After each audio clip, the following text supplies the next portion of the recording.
So Margot, what is the problem your city initiative is aiming to solve, and how is it going about solving the problem? Sure. So we're trying to solve the problem that our existing financial infrastructure and system does not really work for us as individuals. It does not reflect our values. It does not reflect our identities. And there are a number of problems, and then I also think corresponding opportunities that our Ours to Own campaign is trying to address in light of that global issue. You have the fallout of the recession and the challenges that many cities and states and nations, of course, face in the fallout of the recession. You have the decline in public spending. You have the, on the opportunity side, you have the coming of age of millennials. You have the growth of new technologies, in particular social media, and the transformation of the city into, as Saskia Sassen calls it, kind of the global street. So a new way to reallocate power structures and a new way for residents, citizens to express themselves, to have agency, to express their identity. And to challenge some of the systems that aren't serving them very well. So we offer an investment product, and we've invested a lot of time and brain damage in offering an investment product in the US to retail investors. And we've gotten the minimum investment down to $20, which is pretty unusual in the investment space. And again, this is part of our chipping away at the financial infrastructure of the country to try to make it more beneficial to our communities, to ourselves, and to the planet. And residents of cities where we're focused, and right now we've only launched in Denver and Twin Cities. We're planning on launching in 5 cities by 2015. So residents right now in Denver and Twin Cities can buy this Ours to Own product, which is our community investment note, for as little as $20, and we have much larger investments as well. And that money is a debt instrument that is then invested in their own communities and connects these citizens to the development work that's happening in those cities. In the Twin Cities, we're really focusing on small business lending and in particularly minority-owned businesses in low-income communities. In Denver, we're really focusing on developing land around the incredible transit expansion that city is undertaking for the benefit of historic communities there, low-income communities. So in some ways, trying to enable everybody to share equitably in the development and the real estate boom that Denver is currently experiencing. And I understand these investments turn into loans. Why loans and not grants or donations? That's a great question. So I think that we see a pretty broad spectrum of ways that people can act as citizen investors. There is a huge industry already set up for citizen philanthropy and individual donations. And that's critical, and that's a very important part of the world and how cities work and how neighborhoods work. That's not our role, however, in the value chain, if you look at it that way, of citizen investing. Most people have more investment assets than they have philanthropic assets. Most people, they have their budget. Americans are some of the most philanthropic and charitable populations in the world. They give $100 here, they give $100 there. When they're investing their IRA or their 401k, it's generally a lot more than that. So what we are really trying to do is grab some of those investment assets to invest them in ways that mirror people's values and ways that benefit communities. And the reason we use debt, and I think there are a lot of options now with the crowdfunding regulations and the new industry that will spring up there, we'll hopefully have a lot more products available. The reason we use debt is because of our ability to navigate the labyrinthine regulatory system around securities issuance in the US. Offering a fixed income product to the retail investor population is where we were able to insert ourselves into the system. It's lower risk generally than equity investments. People can see really tangible returns. They get interest back. They get their principal back at maturity, so it provides liquidity for a population that may not consider themselves active investors. And an equity investment is like a little bit too intangible, potentially a little bit too risky, and it is intended to be complementary to their philanthropic giving. And for the businesses, what type of support system is there to ensure that this loan doesn't become a debt and to make sure that the businesses kind of use it in the most successful way for them to grow and develop? That's a good question. So we lend to community development financial institutions. We lend to affordable housing developers. They, in turn, invest in projects and small businesses. And generally, they're targeting small businesses that cannot get lending from traditional banks.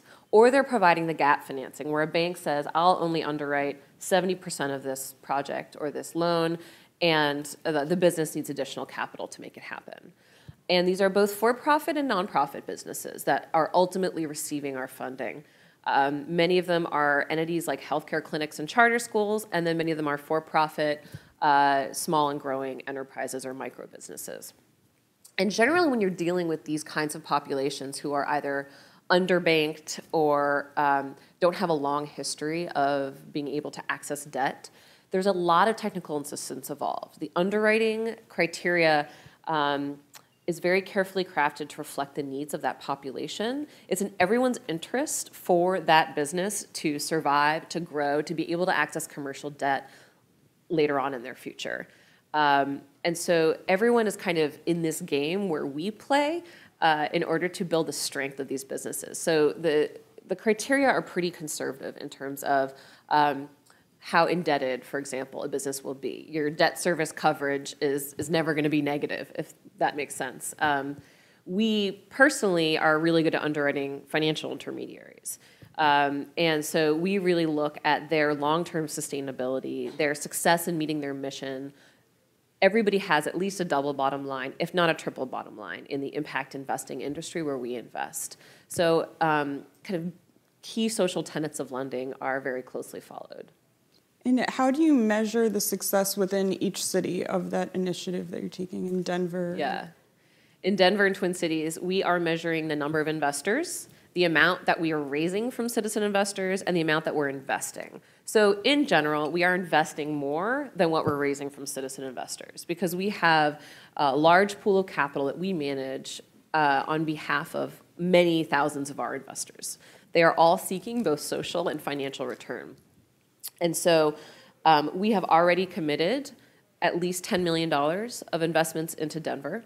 We've already committed at least $10 million into the Twin Cities. So that money is now going to work in those cities. And we are now going out to the citizens and saying, okay, invest in this campaign, be part of the ownership of your city, express your values and your agency and your place-based identity through participating in Ours to Own.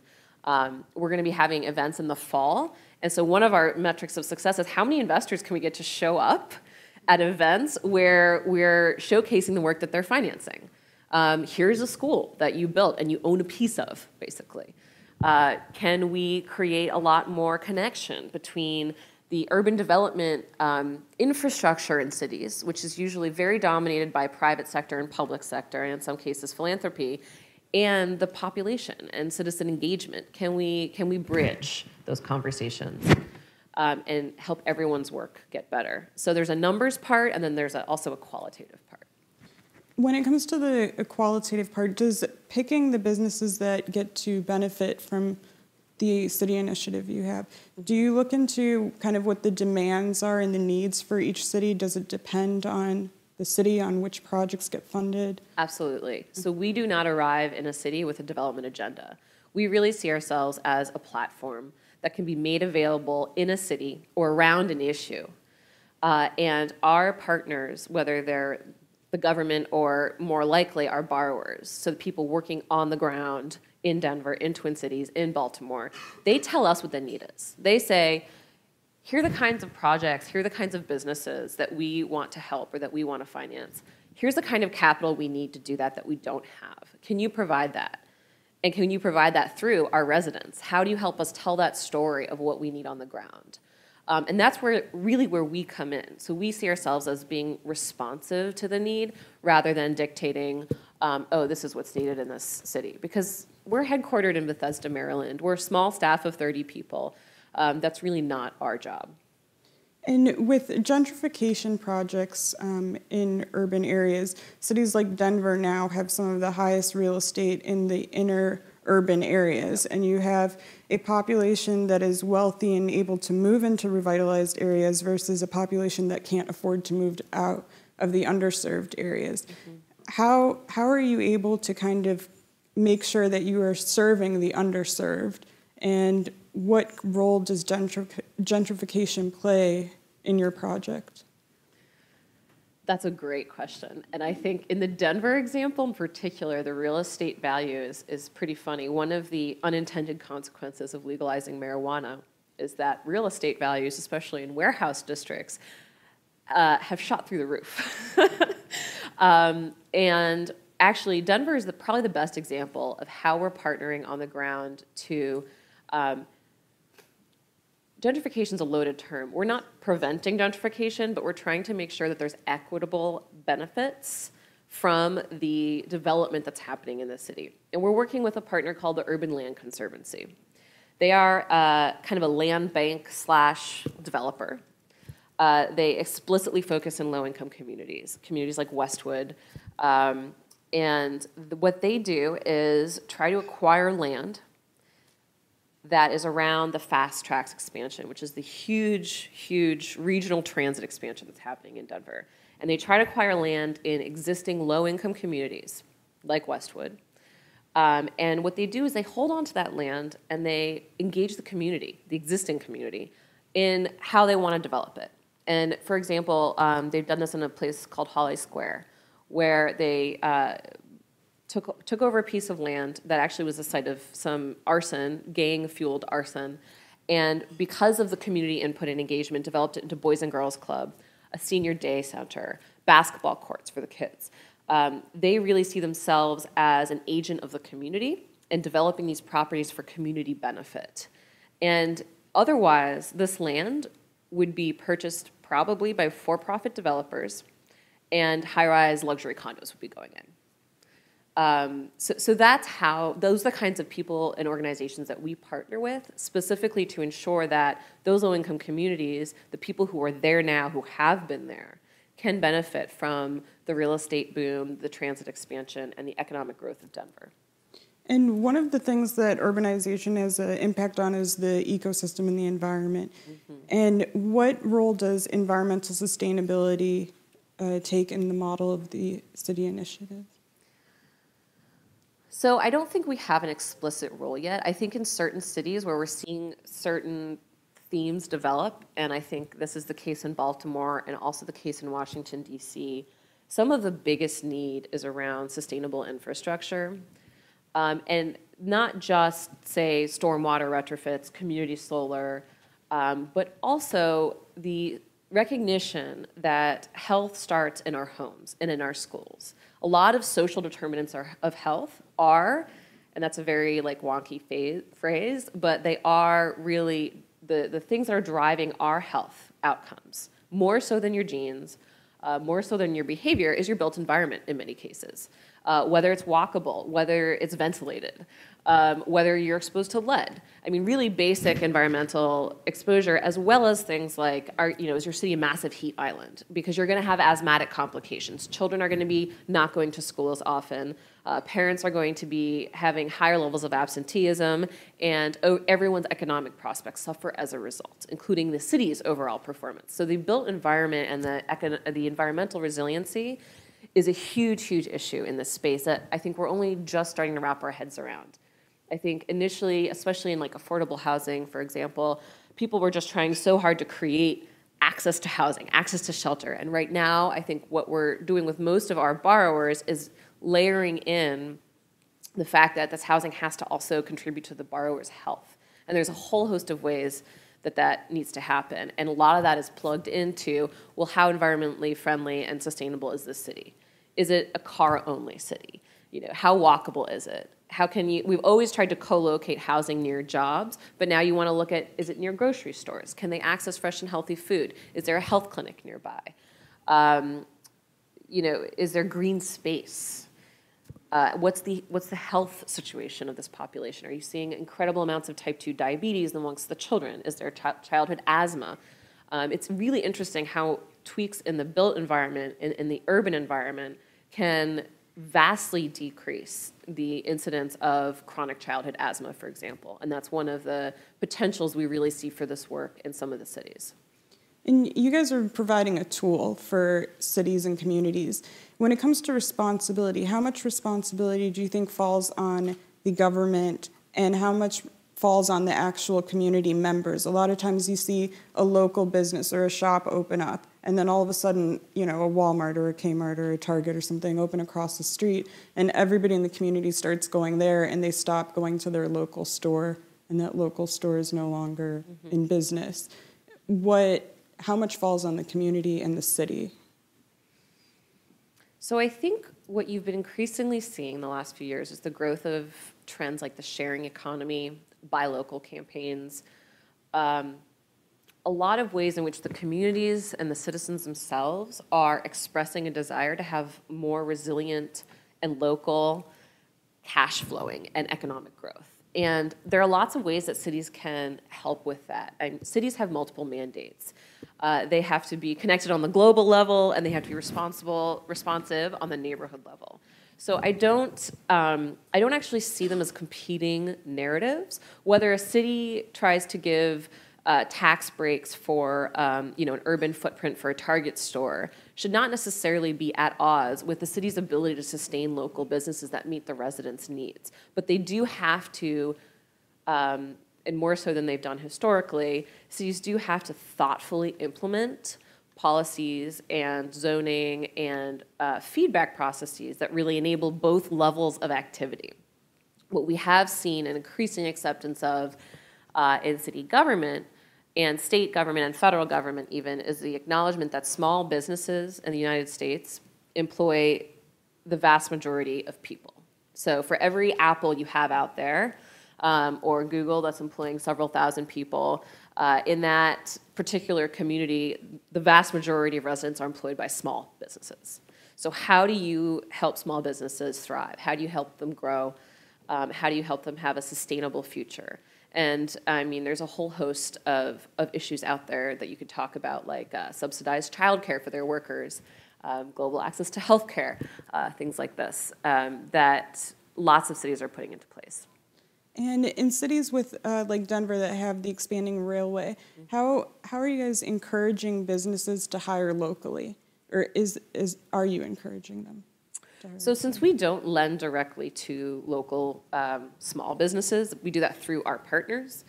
It depends on the local milieu, and usually, within a given urban footprint, and this is the case here in DC, for example, when you're working on a contract that where you have a counterparty that's the DC government, there's a minimum requirement for local workforce.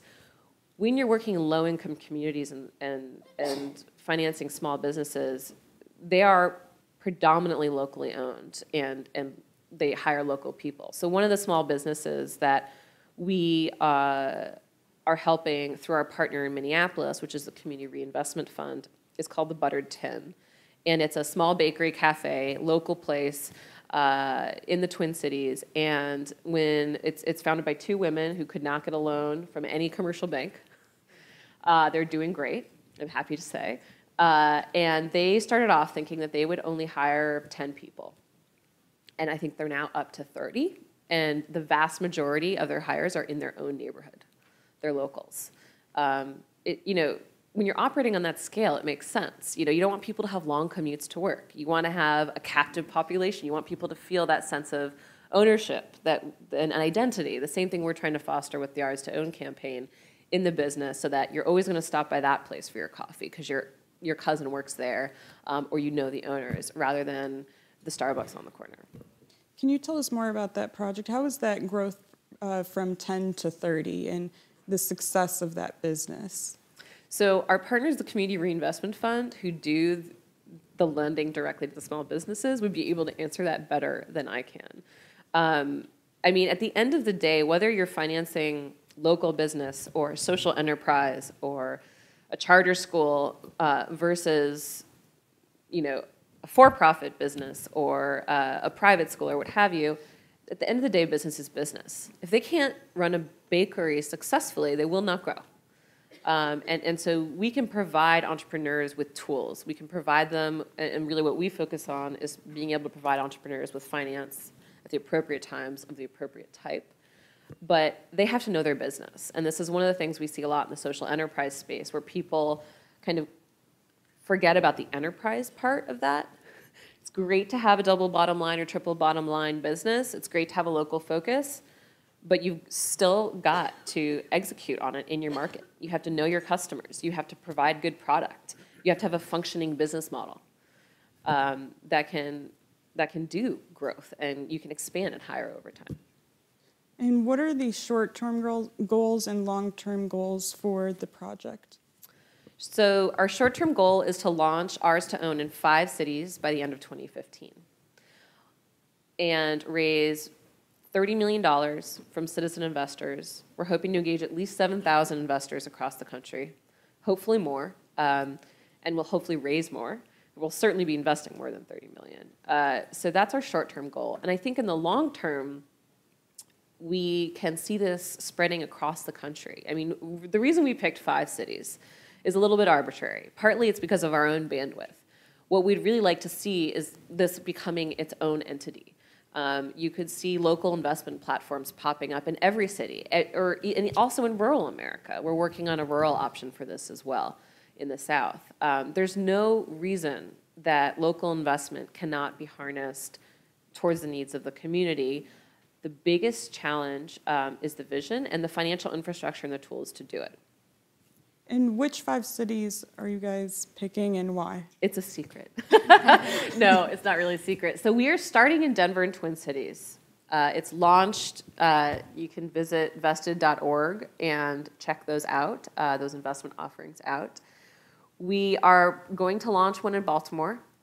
We're going to launch one in California, and probably it will be in Northern California. The 5th city is a question mark. We're taking bids. There's a number that we're working with that could be the 5th city. And again, because we don't approach this with an explicit development agenda beyond we want money to work better for communities in the U.S., and specifically low-income and underserved communities, it is a little bit opportunistic. And in response to, is there a coherent urban development ecosystem in a given city? Are there players who want this kind of platform provided to residents in a way that reflects their vision, their goals, and their ability to implement tangible projects on the ground in that city? I think, every place has the potential for it. Whether, we're the right partners or whether local crowdfunding platforms or, Denver, for example, issues these muni bonds. I don't know how many people have heard about those. I think, $500 denomination. So tougher on the access part, but they're oversubscribed every year, every time they've offered it. I think they're coming out with their 2nd offering now. That's one way to engage your citizens in the kind of community development work that cities are doing. We're not the only solution, but we'd like to be part of it. Sarah, I hate to interrupt you. You're a true journalist. You have a million questions. But we're running out of time, and I would like to give the opportunity to the audience and some of our Twitter audience and live stream audience to ask questions. So let's start with audience first. Thanks. That was actually really, really fascinating. I wanted to ask, actually, if you would sort of walk us through maybe the due diligence process and how you evaluate risk and the sociocultural contextual issues that might be unique. And given that, though, how do you, say, bridge that with the difficulty or let's say the necessity of offering a standardized evaluation framework? Something I know that Calvert, for example, is involved with ESG, which I don't think, just as an example, but just as a means, though, of unlocking financial investment more broadly, so you can attract more investors. And let me just frame that with you got? Sorry, well, yeah. But just to frame that, though, I'm an urban designer, by the way, but the Miller brothers, of course, the founders of popularized Fundrise, which is, as you know, the first real estate venture using crowdfunding. Their narrative, though, is that they couldn't get Wall Street financing for some of the retail projects in 8th Street, a similar problem that I'm experiencing advising a forthcoming mixed-use development on Capitol Hill, just because it's not in Northwest. And this, of course, was back in 2005 in their case. And so then Yep. You know, they offer this new financial product, Yep. has 100. But anyway, so that's the issue, really. One of the main issues I see of just how do you scale this. Yeah. But then the issue is still is going back to looking at the positive co-benefits, or let's say positive externalities generated from some of these projects that are unique to a specific context. Okay. Whew, okay, so how do you scale this? We've been operating for 20 years, and just to be very clear, we're an impact investment fund. We're not the mutual funds. The Calvert Mutual Funds is a separate company completely. We're not co-operating in that respect in terms of an investment. They play in very different spaces than where we invest. And so it's really hard to balance what the traditional financial system demands of us as a securities issuer to retail investment population and how we are investing in communities in what would be considered, you know, when you're talking to a financial advisor, illiquid, unrated debt instruments in low-income communities that are highly complicated and not replicable. So it's an awkward place to live. It's true. We have the benefit of doing it for the past 20 years, which helps, and that's partly. So I own a fundraise investment, a Fundrise investment in one of their properties. They're issuing investments per property because that's how they've solved for that issue in this area. And they can only offer these investments in the states where they register to offer these investments. And that's part of the fact that our investment infrastructure is really set up for extremely large entities and huge global pools of diversification and presumably uncorrelated risk, although we all know now it's highly correlated. And not helpful for, you know, small scale and local investment. Because we issue in, depending on the year, anywhere from 47 to 49 states, we have the track record, we have the infrastructure, we have a fairly large, for impact investing, diversified pool of investments. We hold ourselves to a pretty high standard in terms of risk management. We have a whole team dedicated to risk management. We undergo many audits from many different parties every year. We have pretty robust capital adequacy requirements that we've written into covenants with counterparties. So from a fund structuring standpoint, we are held to a very high standard because of who we sell our product to. We really have to repay our investors.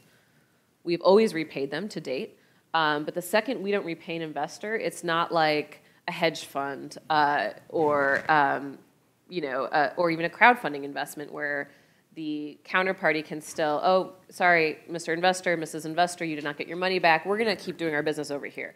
The second we cannot repay one of our investors, we are out of business as a retail offering.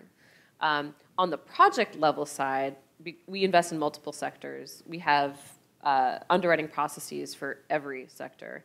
In the Ours to Own campaign, the projects and the borrowers we've selected are the result of several years of cultivating relationships in these cities. Many of them, Community Reinvestment Fund included, are organizations we've known and we've underwritten for 15 years. So we have a really long history of underwriting these kinds of counterparties. This is what we do best. And I can walk you through a due diligence process at some point if you really want. It's long. Margot, one more question. We have to wrap it up. Can you do that in 60 seconds or less? From Twitter, what is the role of government in the work you're doing? Oh, so many answers to that. 1 minute. Okay, the role of government, I think, is to provide as equitable access to public resources as possible to its population. Open source data, for example, free public Wi-Fi or broadband. These kinds of assets provided to your population will yield much greater things in aggregate than government programs that are dictated from the top down. I could go very much into like zoning and real estate as well, but I think really if governments operate, if city governments operate with their mandate as providing the most benefit for the most citizens possible and realizing citizens' agency, people do really cool stuff when you give them the tools to do it. And recognizing that tools are presently, from finance to education to technology to housing, tools are not equitably distributed. People do not have equal access to these kinds of resources to be able to enact whatever their potential holds, whatever their future holds. And that's where I really see the role of government, is focusing on making these tools available to everybody.